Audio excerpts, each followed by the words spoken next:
Are there recession-proof stocks? With recession fears rising, we reviewed stock performance during the past 6 recessions in the US. And in this video, we'll walk you through a list of stocks that have a history of navigating well during tough times. But first, let's explain how this list came together to kick off this week's Ticker Take. It's Ticker Take, you know. Okay, John, first off, how are you doing? You've been battling pneumonia. Yeah, I'm doing better, thanks so much. And in no small part thanks to you, because you saw my breathing was off and we got to the hospital and I'm doing a lot better, thank you. Yes, well, I had the pulse oximeter. We just want you to be healthy again. It was a scary time. Yeah. And I know how badly you wanted to get back to making videos just because the stocks market has been wild. It has been wild, and here we are now doing a video about recessions. Can't believe I'm saying that, but that's how quickly things have turned with all these trade tensions. Now, this video is about recession-proof stocks. And we should be clear, it's pretty hard for any stock to avoid being hit by a recession. Yeah, that's very true. Recessions are generally bad for the stock market. We did want to see if there were examples of companies that could hang in, have a fighting chance during downturns in the economy. And you said earlier this was about the last 6 recessions. Yeah, well, if we're going to talk about recession-proof stocks, we have to have a reasonable sample size. And the other factor is that recessions are all different lengths. So we looked at the COVID recession, which was short. The Great Recession, which was longer from 2007 to 2009. We added in the dot-com recession, the recession in the early 90s, and the recessions in the early 80s. So you look at that, you start to get a better sample size. And what were some of the takeaways? Well, generally that it's hard to find any stocks that can do well in all recessionary environments. There is one name that really does stand out, and you'll find that at the end of this video. But there were some stocks that, with 3 or 4 examples out of 6, did relatively well. And we did want to highlight that performance. All right, should we get to the list? Let's do it. But first, a friendly reminder, this is not financial advice. In alphabetical order, stock number 1, AutoZone. Yeah, AutoZone is a great example of a stock that has done well during past recessions since going public in the early 90s. Did well during the dot-com recession, the Great Recession. Did not do well during the COVID recession, but remember, people weren't driving cars then, so they didn't have to get their cars fixed. Today, if people aren't buying new cars, whether it's because of tariffs or the economy, that could build a case for the AutoZone business. It's one of the reasons why the stock is liked by about 80% of the analysts who cover it. Stock number 2, Clorox. Clorox is a great example of a stock that did well during the last recession, the COVID recession.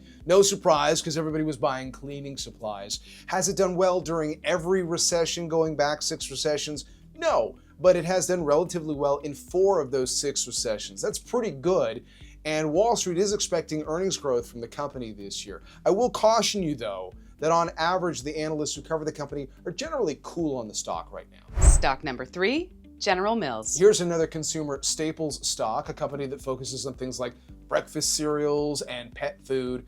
Now, like Clorox, this is not a overly liked stock on Wall Street. There are some concerns about earnings potential this year, but during recessions, General Mills has done relatively well, did well during the 80s and the 90s recessions, did well during the dot-com recession and the COVID recession, and fared better than some of the other staple stocks during the Great Recession. Stock number 4, IBM. IBM is a tough one because when you look at the landscape of tech stocks today, IBM is not a loved stock per se. There are some concerns about the earnings power this year, but during past recessions, it's done relatively well. Didn't do well during the COVID recession, but during the second 80s recession, the 90s recession, the dot-com recession, the Great Recession, fared pretty well during those stretches. Stock number 5, Johnson & Johnson. Well, I'm not sure we can clearly define this as a recession-proof stock because in the last couple of recessions, J&J did struggle. But if you go back to the early 80s,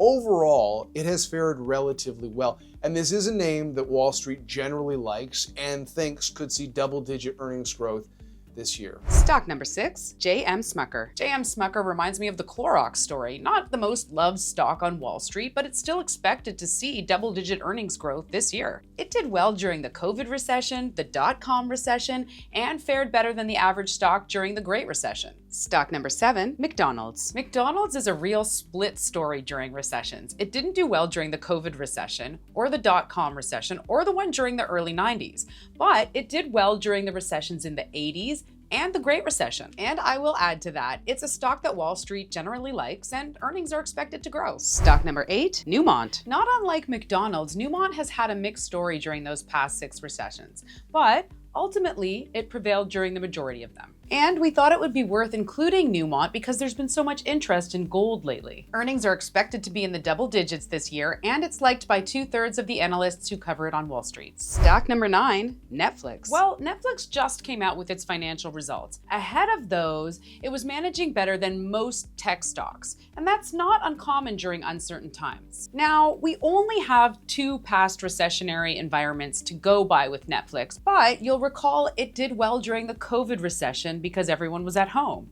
And it also did well during the Great Recession. And if there is a recession coming, some analysts see Netflix as a great cheap entertainment option, and it is expected to see earnings growth this year.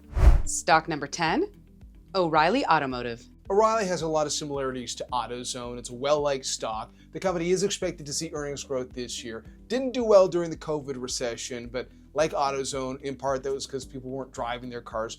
Did well during the dot-com recession and the Great Recession, and is a company that could benefit if people are not buying new vehicles and need to service their existing cars. Stock number 11, Sherwin-Williams. Yeah, this is the paint maker, and the stock over the long term has done very well, in part because it's navigated well during challenging times. Now, the stock was down in the last couple of recessions, but no more than the broader market, and before that, did well during the dot-com recession, the recession in the 90s, the 2 recessions in the 1980s. Analysts on average like this stock and believe that they'll see double-digit earnings growth this year. And stock number 12, Walmart. This is the stock that stands above all others. Now, the shares were down marginally during the COVID recession, but it still outperformed so many other stocks. And if you go back through all these 6 recessions, this is the stock that really stands out as a recession-proof stock. Now, of course, we've got the tariff uncertainty right now. That's not great for retailers, but Walmart executives have already come out. They've sounded relatively optimistic. They even are suggesting they could gain market share. Analysts really love this stock and do expect earnings growth for Walmart this year. All right, that's our list of stocks that have navigated through past recessions. Thanks for watching. Thanks to Caroline Leslie. Be sure to check out her socials. Thanks to Market Lab Newsletter for our graphics. Be sure to check out the Market Lab Newsletter. And don't forget to subscribe so you don't miss our next investing video. See you next time.